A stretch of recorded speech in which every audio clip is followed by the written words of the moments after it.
born in Bogota. I was born in Colombia, yeah. but I was adopted by Italians when I was 4 months old, so I come across as Italian. But I don't deny either one. I don't deny that I'm Colombian, and I don't deny that I'm Italian, because both played part in who I am. When I saw that you were born in Colombia, I couldn't believe it. Yeah. Because when we had coffee, we were talking. I couldn't tell at all. I don't see any Colombian in you. I see all pure Italian. Yeah, no, I know. A lot of people say that.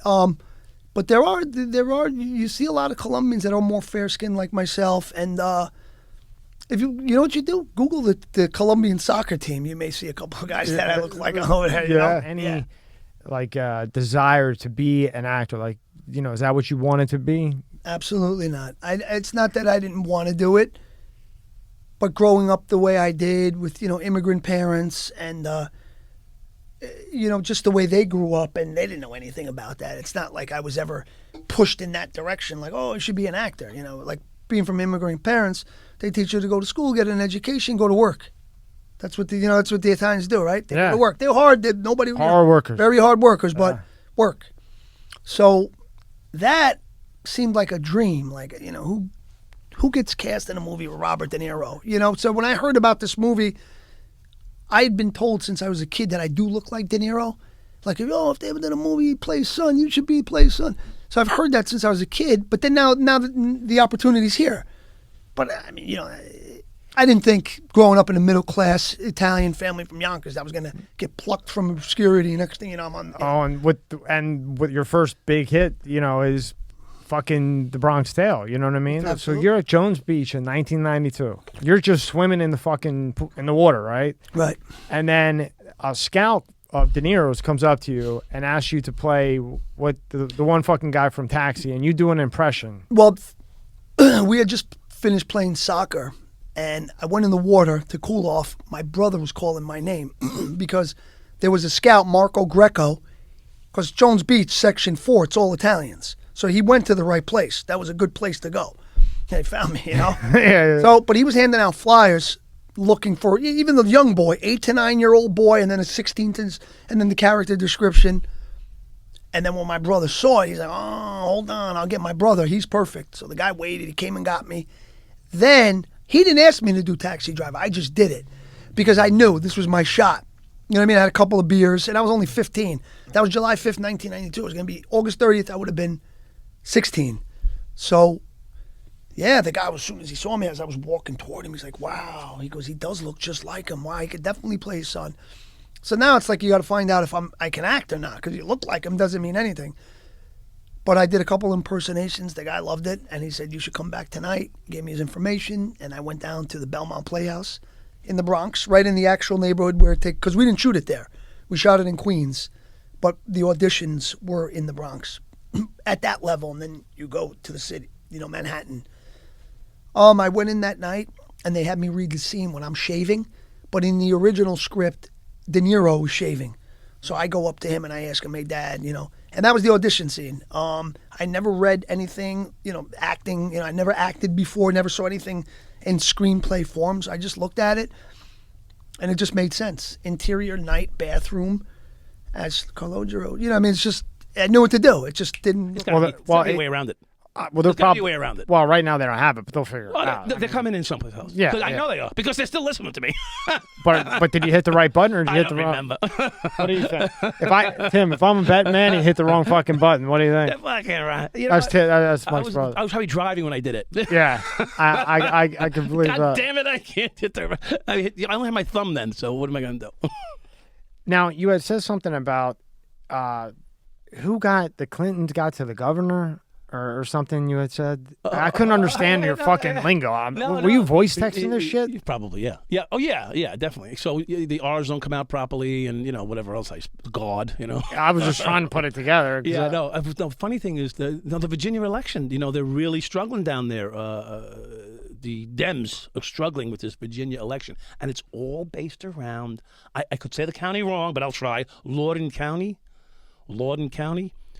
Which is a fairly heavily democratically run area. The school board's going. The parents have made such an issue at the school board that now the Republican candidate for governor, and I don't know his name, he's an Irish guy or something, like a Murphy. No, not Murphy. He's in Jersey. Is he in Jersey or something?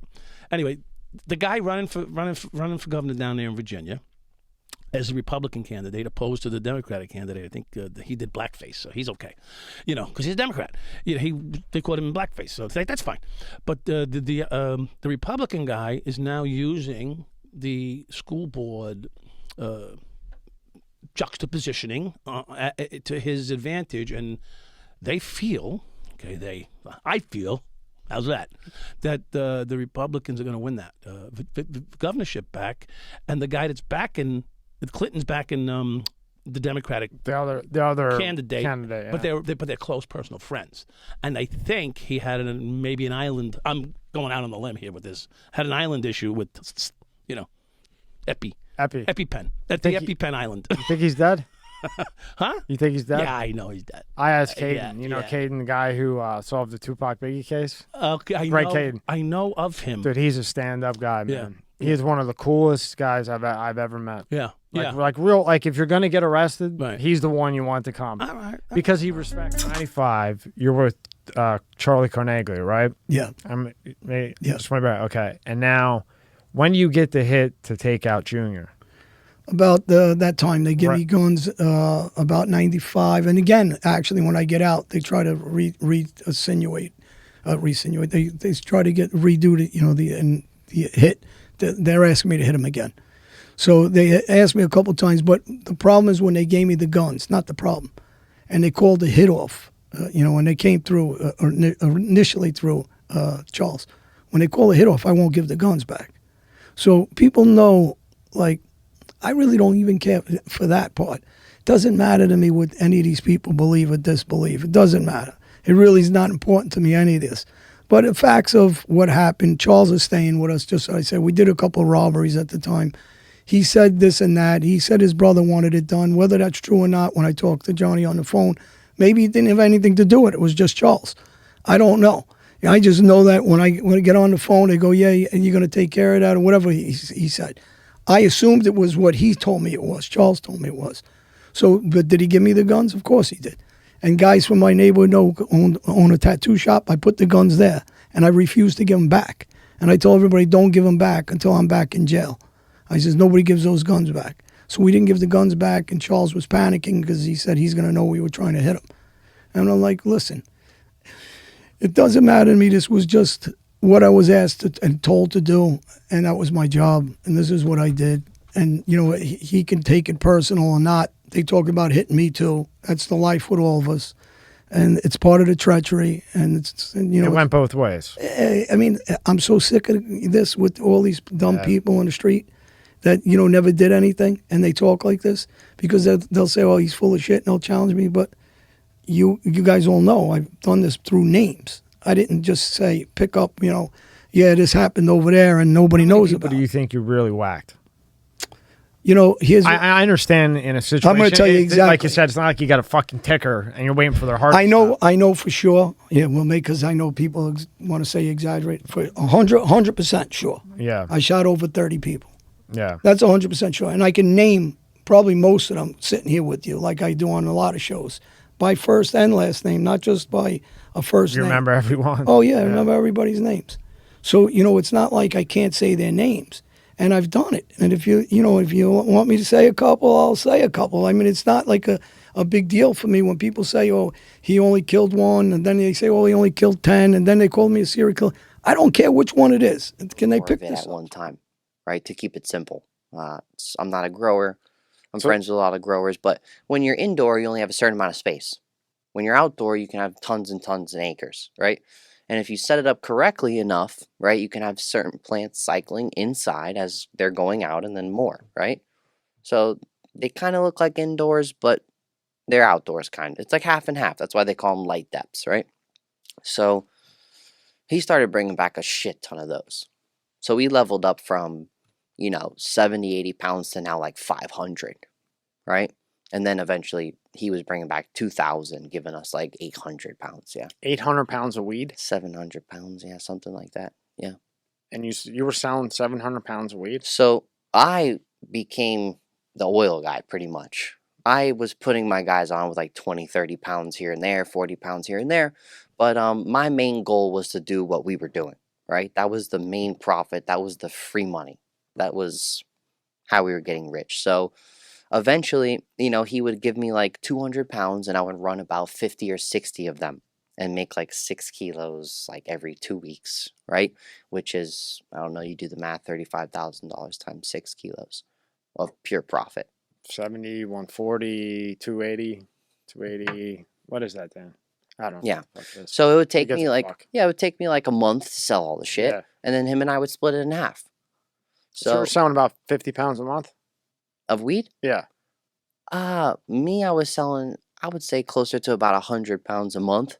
Yeah. Because I didn't really care about the weed anymore. I knew that this Well, I was the mean, real money maker. oil, weed, whatever. Oil, I was selling about 15 kilos of oil about a month. I would say conservatively.